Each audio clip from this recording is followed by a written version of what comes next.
భ్రమరాంబ భ్రమరాంబ ఏ పరాజాతంలో ఉన్నావే? అబ్బాబ్బాబ్బా ఎక్కడున్నావే?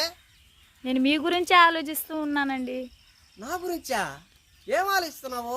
మీరు పెళ్లి చూపులకు వచ్చినప్పుడు మీరు హెయిర్ స్టైల్ చాలా బాగుందండి. అబ్బాబ్బాబ్బా ఆ హెయిర్ స్టైల్ చూసి మిమ్మల్ని లవ్ చేసి పెళ్లి చేసుకున్నాను. అవునా? అయ్యో, ఒక విషయం తెలుసా భ్రమరాంబ? మా తాత ముత్తాతల కాడి నుంచి ఈ హెయిర్స్ గురించే లేడీస్ వెనకాల నుంచి బోళ పడుతున్నారు ముందుకొచ్చి. నువ్వు పడటం ఒక లెక్క భ్రమరాంబ. నాకు ఒక చిన్న కోరిక అండి. కోరిక? ఏం కోరిక? మీరు హెయిర్ స్టైల్తో ఒక డ్యాన్స్ వేయండి. ఈ చిన్న కోరికేనా? నీ కోసం కొండనైనా పిన్నం చేయనంటే భ్రమరాంబ. అట్లాగానే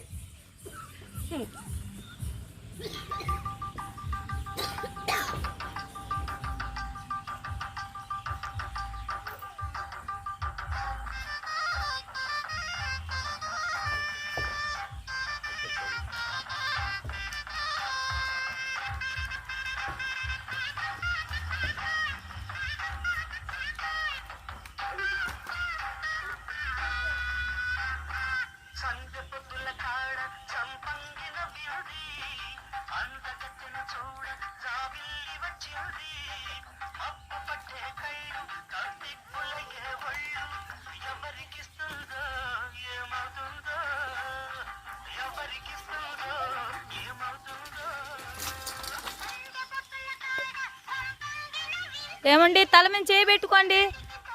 ఏమండి, ఒకసారి తల మీద చేయి పెట్టుకొని చూడండి. ఒకసారి తల మీద చేయి పెట్టుకొని చూడండి. మా తాత ముత్తాతల కాడి నుంచి ఒక విషయం తెలుసా? డాన్స్ చేస్తుంటే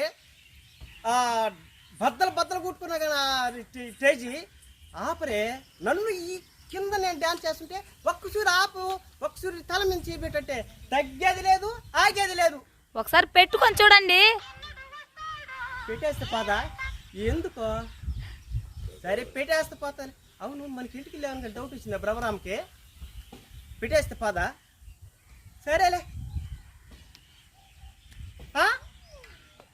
అయ్యో, ఎందుకు విద్యాడ పడిపోయింది? ఏంటబ్బా, ఎందుకు లేవని డౌట్ వచ్చేసింది. తల మీద పెట్టిందంటే ఇదే కారణమా? నా ఇగ్గాడ పడిపోయింది అబ్బా. అయ్యో అయ్యో, పొంగు బయట పడిపోయింది, ఇంకో బయట పడిపోయింది. ఎట్ట చేసింది భ్రమరాంబ? భ్రమరాంబ భ్రమరాంబ మీరు విగ్గు పెట్టుకొని పెళ్లి చూపులకు వచ్చి నన్ను మోసం చేసి పెళ్లి చేసుకున్నారా? అయ్యో, నేను మా ఇంటికి రండి, మా అన్న వాళ్ళు 5 మంది ఉన్నారు, వాళ్ళ దగ్గర కత్తులతో పొడిచి చంపించేస్తాను. 5 మంది అన్నోళ్ళ దగ్గర కత్తిరించి చంపించి చేస్తావా? ఎక్కడ పడింది నీ కర్మ నాయనా? అయ్యో.